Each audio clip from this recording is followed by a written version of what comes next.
बिस्मिल्लाहिर्रहमानिर्रहीम। अस्सलाम वालेकुम। उम्मीद करती हूँ आप सब खैरियत से होंगे। पाकिस्तान ने अफगान मुहाजिरीन की इनखिला के अमल में बहुत सारे इकदाम उठाए, जिनमें सबसे बड़ा जो कदम, सबसे बड़े जो इकदाम में अगर हम देखें तो पाकिस्तान में कायम 1980 की दहाई से अफगानियों को पनाह देने के लिए जो कैंप्स बनाए गए थे, जिन कैंप्स को कायम किया गया था, उन कैंप्स की बंदिश, उनको बंद करने का जो फैसला था वो भी इंतहाई अहम था, क्योंकि इन कैंप्स में लाखों की तादाद में अफगान मुहाजिरीन यहाँ पर पाकिस्तान में अपनी जिंदगियां गुजार रहे थे। और उसमें अगर सिर्फ मैं एक बार फिर आपको बता रही हूँ कि बुनियान जो कैंप था, जो कि हरीपुर में है, उसका एक फिगर भी दिया गया था, जिसके हिसाब से बताया गया था कि तकरीबन 18,000 तक की जो फैमिलीज है वो उस कैंप में मुकीम थे, जिनकी अगर उन 18,000 की फैमिलीज की इंडिविजुअल अगर हम बात करें तो 1 लाख अफगान पनागुजीन उस बुनियान कैंप में बस रहे थे, वहां पर कायम थे। अब अगर और मजीद कैंप्स की बात करें, जिस तरीके से खैबर पख्तूनख्वा में 5 और उसके अलावा 16 कैंप्स जो है वो पाकिस्तान में बंद कर दिए गए थे, जिसके बाद पाकिस्तान में अब जो अफगान पनागुजीनों की वापसी की शरह है उसमें वाजे एक इजाफा नजर आना था। लेकिन अब उसमें क्या कुछ हो रहा है, क्योंकि काफी दिन, तकरीबन 5 से 6 दिन हो चुके हैं इन कैंप्स को बंद करने के बाद। तो ये ओवरऑल इन 5 दिनों के अंदर कितने मुहाजिरीन वापस गए और कितने पनागुजीनों को पाकिस्तान ने इन दिनों में डिपोर्ट किया जो कि इन कैंप्स के अंदर रहते थे, और इन कैंप्स को बंद करने का जो फैसला था, क्या वो सही फैसला साबित हुआ, या वो फैसला सिर्फ फैसला हुआ कि सिर्फ कैंप्स बंद हो गए, उसके बाद अफगान मुहाजिरीन के हवाले से कुछ भी नहीं हुआ। इन तमाम चीजों के ऊपर आज की वीडियो में हम बात करेंगे। लेकिन आगे बढ़ने से पहले आप सबसे गुजारिश है कि अगर अभी तक चैनल को सब्सक्राइब नहीं किया है तो सब्सक्राइब कर दे, साथ बेल आइकन भी प्रेस कर दे, ताकि मजीद जो आने वाली वीडियोस हैं, जो अपडेट्स है अफगान पनागुजीनों के हवाले से, वो आपको मिलती रहे। अक्टूबर के तकरीबन स्टार्ट में और सितंबर के लास्ट वीक में दो नोटिफिकेशन जारी हुए, जिसमें पहला नोटिफिकेशन जो था वो खैबर पख्तूनख्वा में कायम जो अफगान पनागुजीनों के कैंप्स थे उनको बंद करने का हुक्म दिया गया, जिसमें एक चित्राल, एक अपर डीर और एक हरिपुर डिवीजन में 3 थे। तो इन 5 कैंप्स को बंद करने का फैसला किया गया था।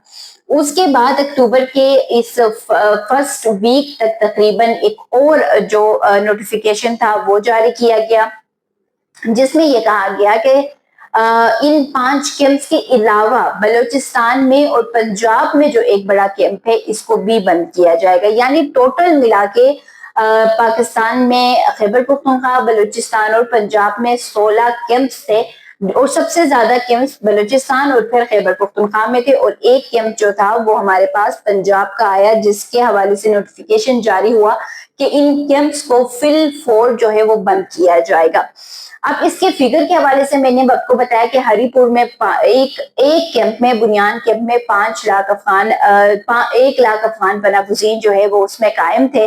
अब जिस तरीके से मैंने आपको बताया था कि इन कैंप्स को बंद करने का फायदा क्या हुकूमत को होगा, हुकूमत पाकिस्तान को, या फिर अफगान पनागुजीनों को होगा, क्योंकि कैंप में तो अगर वो आपके पास कैंप्स में थे तो आपके पास एक उनका फिगर भी था, वहां से आप उनको निकालने में आपको आसानी भी थी, सब कुछ था। लेकिन वहां से फैसला ये किया गया सिर्फ कि कैंप्स को बंद कर दिया जाए, यानी कि उनके पास ऑप्शंस रखे गए अफगान पनागुजीनों के पास, कि आपके पास एक ऑप्शन ये है कि रजाकाराना तौर पर आपने जाना है, जो कि वो नहीं जा रहे हैं। सेकंड ऑप्शन ये था कि वो अगर आपने उनको कैंप से निकाला तो फिर वो सिटी एरिया यानी रेजिडेंशियल जितने भी एरिया थे वहां पे जाके वो बस जाएंगे। जिस तरीके से पहले फेज में इस्लामाबाद, रावलपिंडी से जब रीलोकेट हुए थे अफगान पनागुजीन, तो अटक वाले जितने भी अटक गए थे रीलोकेट होके, वहां से जब इंतजामिया ने उनको बाहर निकाला कि आपने जाना है अफगानिस्तान, यहाँ पे नहीं रहना है, तो फिर वो वहां से भी अफगानिस्तान जाने की बजाय वो वापस रावलपिंडी आ चुके हैं। ये मेरी बहुत सारे लोगों से जब बात हुई है तो हर बंदे ने यही एक बात मुझे कही है कि वो लोग जो यहाँ से गए थे पिंडी से, वो वापस आ चुके हैं, और उनसे बात करने पे उन्होंने ये कहा है कि वहां पे पुलिस ने उनका सामान निकाला, बाहर फेंका, तो वो वहां से वापस क्या हुए कि रावलपिंडी आ गए, और वो यहाँ पर आप ऐसे जैसे आप छुप के नहीं रहते हैं वैसे रहते हैं, ड्रेसिंग वगैरह चेंज कर ली, सारा कुछ कर लिया कि अब हम पकड़ाई न देंगे, तमाम चीजें। अब इन कैंप्स में ये ऑप्शन आपने उनके पास रखा। एक तो ऑप्शन ये होना चाहिए था कि जब आपने कैंप्स को बंद कर दिया तो बंद इस तरीके से करते कि वहां से सीधा सीधा उनको डिपोर्ट कर देते, आसानी हो जाती कि आपके पास एक लमसम में एक फिगर आ जाता कि जी हमने इन कैंप्स में इतने पनागुज़ीन कायम थे, बस रहे थे, उनको हमने वहां से अफगानिस्तान वापस भिजवा दिया। अब इन 16 कैंप में जिसमें लाखों की तादाद में अफगान पनागुज़ीन रह रहे थे, अब वो बाहर निकाला गया है, कैंप्स बंद हो चुके हैं, तो फिर वो कहाँ रह रहे हैं? एक ये सवाल है जिसका जवाब अभी ना तो मेरे पास है कि मैं ये आपको कहूँ कि वो कहाँ पे रह रहे हैं। जाहिर सी बात है वो रेजिडेंशियल किसी एरिया में जाके रह रहे होंगे, ये तो आप लोग अपने अपने एरिया से बता सकते हैं और बेहतर बता सकते हैं कि क्या नए अफगान पनागुज़ीन बाशिंदे आप लोगों के मोहल्ले में, आप लोगों के इलाके में आए हैं या नहीं आए हैं।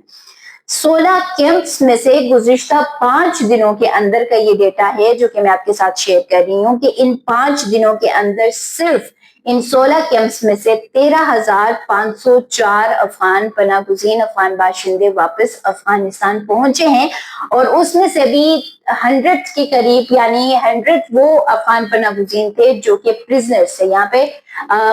कैद में थे और वहां से वो निकलने के बाद वापस इन कैंप्स में आए थे, लेकिन उसके बाद फिर वो वापस अफगानिस्तान पहुंच गए हैं। और ये तमाम जो 3,504 अफगान पनागुज़ीन इन 5 दिनों के अंदर वापस गए हैं, तो ये बलूचिस्तान से गए हैं, जिसमें बलूचिस्तान में ज़ोब, किला सैफुल्लाह, बशीन, मुस्लिम बाग और सरान में जो कैंप्स इनके थे, उन कैंप्स को बंद करने के बाद अब ये 13,504 पनागुज़ीन सिर्फ एक जो 5 दिन का डेटा है वो वापस जा सके हैं। यानी लाखों की तादाद में हम बात कर रहे थे कि इन कैंप्स में लाखों की तादाद में पनागुज़ीन बस रहे थे, कायम थे, यहाँ पर रह रहे थे। अब वो लाखों की तादाद हम अगर काउंट करके भी 5 दिन का भी बताएं तो फिगर हमारे पास आ रहा है 13,504 मुहाजिरीन जो है वो वापस गए हैं। इस फिगर को देख के वाज़ेह तौर पर अब ये नजर आ रहा है कि एक तो अब बुनियान कैंप के 1 लाख पनागुज़ीनों को ले लें, जो कि अब जाहिर सी बात है कैंप्स बंद हो गए, उनके पास अब कोई फैसिलिटीज नहीं है कि वो कहीं और जा सकें, तो वो आप कहाँ जाएंगे? वो सिटी यानी रेजिडेंशियल एरियाज की तरफ जाएंगे। हरिपुर में ही 3 कैंप्स है, उसके अलावा अपर डील, उसके अलावा चित्राल, उसके अलावा बलूचिस्तान के इन इलाकों के मैंने नाम आपको गिनवाया, उसके अलावा पंजाब में मियांवाली के इलाके में जो मियांवाली में जो कैंप है वो। अब ये तमाम लोग अब सिटी एरिया में या रेजिडेंशियल एरिया में कहीं जाएंगे। मसला यहाँ पर सिर्फ एक मसला है कि जो पॉलिसी बनाई गई अब दोबारा से उसकी इम्प्लीमेंटेशन जो है वो नहीं हो रही है। हम यहाँ पे अफगान पनागुज़ीनों को गलत नहीं कहेंगे, ना मैं उनको गलत इस वजह से भी नहीं कहूंगी क्योंकि वो तो अफगानिस्तान नहीं जाना चाह रहे ना, वो तो आप यूं कह ले कि अगर रजा कराना तौर पर जाने के लिए आपने मोहलत दी हुई है, आपने टाइम दिया हुआ है, तो फिर तो उनके पास टाइम है कि वो जब उनका दिल करेगा वो रजा कराना तौर पर जाएंगे। ऐसे तो नहीं है कि रजा कराना तौर पर आपने कैंप्स बंद कर दिए तो मेरा दिल किया मैं चली जाऊं या चला जाऊं, जो भी हो वो नहीं होगा। रजा कराना तौर पर जिन्होंने जाना था वो आपके कैंप्स बंद होने से पहले चले जाते, कैंप्स बंद करने की नौबत ना थी, जिससे जैसे बहुत सारे रजा कराना तौर पर जा रहे हैं अफगान पनागुज़ीन। तो अभी तक सो फार जो भी हमें 5 दिन, तो ये 5 दिन का डेटा है, तकरीबन सितंबर के लास्ट वीक में ये नोटिफिकेशन जारी हुए थे, तो यूं समझ ले कि इन तकरीबन 10 दिन से जायद का जो अरसा गुजरा है इसमें इन कैंप्स को बंद करने के बाद, तो उसमें फायदा अभी तक हमें अफगान पनागुज़ीनों का ही लग रहा है, उनका ही फायदा नजर आ रहा है। रही बात इस इकदाम की कि बहुत बड़ा एक कदम था, बहुत बड़ा इकदाम था कि नोटिफिकेशन जारी हुआ, कैंप्स बंद हो गए, उसका फायदा जो है वो हुकूमत को नहीं हो सका है। हुकूमत की जो पॉलिसीज इस हवाले से थी वो सही तौर पर वो पॉलिसीज जो है वो इम्प्लीमेंट नहीं हो सकी। दूसरी जानिब जिस 24 घंटे का जिक्र हमने गुज़िश्ता रोज किया था वो भी 24 घंटा बनाए नाम का 24 घंटा। अच्छा, इसमें एक चीज ये भी है कि जैसे सदर ट्रंप है ना, और जब से आए हैं जनवरी से, जब से उन्होंने अपना हलफ उठाया है तब से वो भी यही सेम चीज कर रहे हैं कि वो एक बात कह देते हैं, एक ऑर्डर कर देते हैं, और जब वो ऑर्डर नहीं हो पा रहा होता है ना तो फिर वो इसी तरीके की धमकी एक दे देते हैं कि जी इतना टाइम है आपके पास, ये टाइम पीरियड है, अल्टीमेटम दे दिया है, अगर इस तक नहीं हुआ तो मैं ये करूंगा। यही सेम हाल हमारा भी हो रहा है कि हम भी अब जब देख रहे कि नहीं हो रहा है ये रिपेट्रिएशन तो फिर हमने अल्टीमेटम दे दिया। पहले 72 घंटे का उन्होंने दे दिया, बलूचिस्तान की इंतजामिया ने 72 घंटे गुजरे सो गुजर गए, اس کے بعد 24 گھنٹے کا دیا, 24 گھنٹے بھی گزرے, میری بات ہوئی ابھی وہاں پہ ایک بندے سے ہوئی ہے تو انہوں نے کہا ابھی تک کچھ بھی نہیں ہو رہا ہے. تو یہ ساری صورتحال تھی. میں نے سوچا کہ آپ کو آج اسی کے اوپر شام کی ویڈیو میں بھی اپڈیٹ کروں گی. امید کرتی ہوں ویڈیو آپ لوگوں کو پسند آئی ہوگی. اگر پسند آ جاتی ہے تو لائک کر دیں, شیئر کر دیں, ساتھ کمنٹ سیکشن میں اپنے قیمتی آراء سے لازمی ادا کیجیے گا. مجھے دیجیے اجازت, اللہ حافظ.